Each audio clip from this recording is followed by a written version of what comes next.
ထိုင်းဘာသာစကားနဲ့ပတ်သက်ပြီးကျွန်တော်တို့စဉ်းစားကြည့်ဖို့ပါသလားပြီးတော့မြန်မာလူသမားတွေကြားမှာဘာလို့ထိုင်းတွေကိုရှမ်းလို့သုံးနှုန်းကြတာလဲ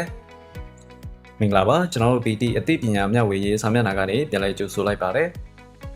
မြန်မာလူသမားအတိုင်းဝိုင်းကြားမှာထိုင်းတွေကိုရှမ်းလို့သုံးနှုန်းခေါ်ဆိုကြတာကြားဖို့ပါနိုင်မယ်အဲ့ဒါဘာကြောင့်လဲဆိုရင်ထိုင်းလူမျိုးနဲ့မြန်မာနိုင်ငံကရှမ်းလူမျိုးဟာလူမျိုးရင်းမြစ်တူညီတာကြောင့်နယ်နိမိတ်ဒေတာပုံမှန်မူတည်ပြီးတော့အလွယ်ခေါ်ခဲ့တာလို့ယူဆနိုင်ပါတယ်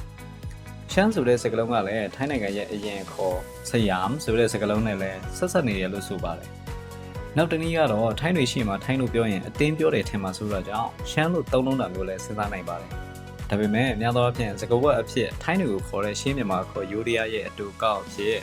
ရပလက်ဆိုပြီးတော့သုံးလုံးတာတွေလည်းရှိပါတယ်။ကဲအဲ့ဒီတော့ထိုင်းဘာသာစကားအကြောင်းဆက်ပြီးတော့ပြောရရင်ထိုင်းနဲ့ရှမ်းလူမျိုးတို့ဟာတိုင်ခရဒိုင်ဆိုတဲ့ဘာသာစကားအုပ်စုကြီးကနေဆင်းသက်လာတာဖြစ်ပါတယ်။ဒါကြောင့်အခြေခံကျတဲ့ထမင်းစားရည်တောက်စားတဲ့အခေါ်အဝေါ်သုံးလုံးတွေတော်တော်များများဆင်တူနေရတာပဲဖြစ်ပါတယ်။ဒါကြောင့်လည်းပဲမြန်မာနိုင်ငံကရှမ်းတိုင်းသားတွေအနေနဲ့ထိုင်းဘာသာစကားကိုသင်ယူတက်မြောက်လွယ်တာပဲဖြစ်ပါတယ်။ဒါပေမဲ့ခေတ်အခါကြာလာတာနဲ့အမျှထိုင်းဘာသာစကားထဲမှာပါဠိတက္ကသစကားလုံးတွေရှေးခမာစကားလုံးတွေနဲ့အင်္ဂလိပ်စကားလုံးတွေစီးဝင်လာပြီးတော့တော်တော်များများကွဲပြားသွားကြပါတယ်။ထိုင်းနိုင်ငံမှာပထဝီဝင်အနေအထားအရမြောက်ပိုင်းအရှေ့မြောက်ပိုင်းအရှေ့ပိုင်းအနောက်ပိုင်းအလယ်ပိုင်းနဲ့တောင်ပိုင်းဆိုပြီးတော့မှ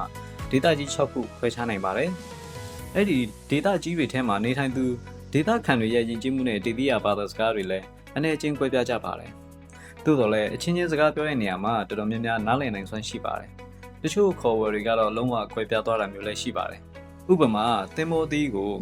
ယုံသုံးဘာသာစကားဖြစ်တဲ့အလယ်ပိုင်းဒေသကြီးမှာပြောတဲ့ဘာသာစကားအရဆိုရင်မလကောလို့ခေါ်ပေမဲ့အရှေ့မြောက်ပိုင်းဒေသဘက်မှာတော့ဘခုံလို့ခေါ်ပါတယ်။မြောက်ပိုင်းဘက်မှာဆိုရင်ဘကွေတဲတောင်ပိုင်းဒေသကြီးဘက်မှာဆိုရင်တော့လော်ကောလို့ခေါ်ပါတယ်။ထိုင်းစာပေအကြောင်းဆက်ပြီးပြောရအောင်ပါ။ထိုင်းအခရာတွေကလည်းမြန်မာအခရာဆင်းသက်လာရမူလစနစ်ချင်းတူတဲ့အတွက်စာလုံးပေါင်းတဲ့စီးမြင့်တွေတော်တော်များများဆင်တူပါတယ်။ဆိုလိုတာကမြန်မာစာမှာဘီတရအသက်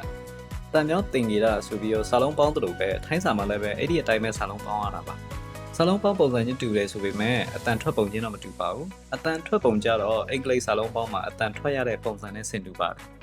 မြန်မာစာမှာလိုမျိုးအသက်ဘီးဝင်လာတာနဲ့တရအတန်ထွက်ပြောင်းသွားတယ်လို့မျိုးမဟုတ်ပါဘူး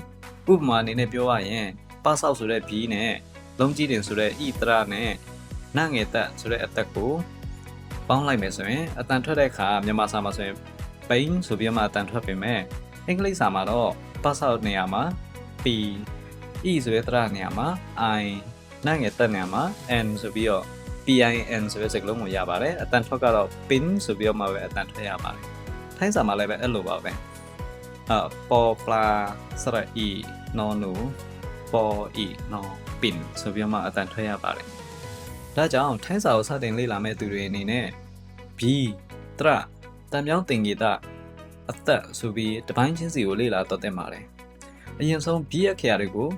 လေ့လာရပါမယ်။အဲ့နောက်မှာတော့တရတွေကိုလေ့လာရပါမယ်။ B နဲ့တရရပြီဆိုရင်တော့စကားလုံးတော်တော်များများကိုဖတ်နိုင်ရေးနိုင်ပြီပဲဖြစ်ပါတယ်။ပြီးရင်တော့တန်ပြောင်းတင်ကြီးတာပြီးရင်အသက်ပြီးတွေလေ့လာရမှာဖြစ်ပါတယ်။အဲ့ဒီအခြေခံအပိုင်း၄ပိုင်းကိုသိပြီဆိုရင်ထိုင်းစာရဲ့စကားလုံးတိုင်းကိုဖတ်တတ်ပြီလို့ဆိုနိုင်ပါတယ်။နောက်ဗီဒီယိုထဲမှာမှတ်ရလွယ်ကူအောင်ကိုလည်းရင်းနှီးပြသဖြစ်တဲ့မြန်မာစာနဲ့ရှင်တွဲပြီးတော့လေ့လာတော့မှာပဲဖြစ်ပါတယ်။ထိုင်းစာကိုအခြေခံကနေစပြီးလေ့လာကြည့်ရှင်သူတွေအတွက်နောက်ဗီဒီယိုမှာပြန်လည်ဆုံတွေ့ကြပါစို့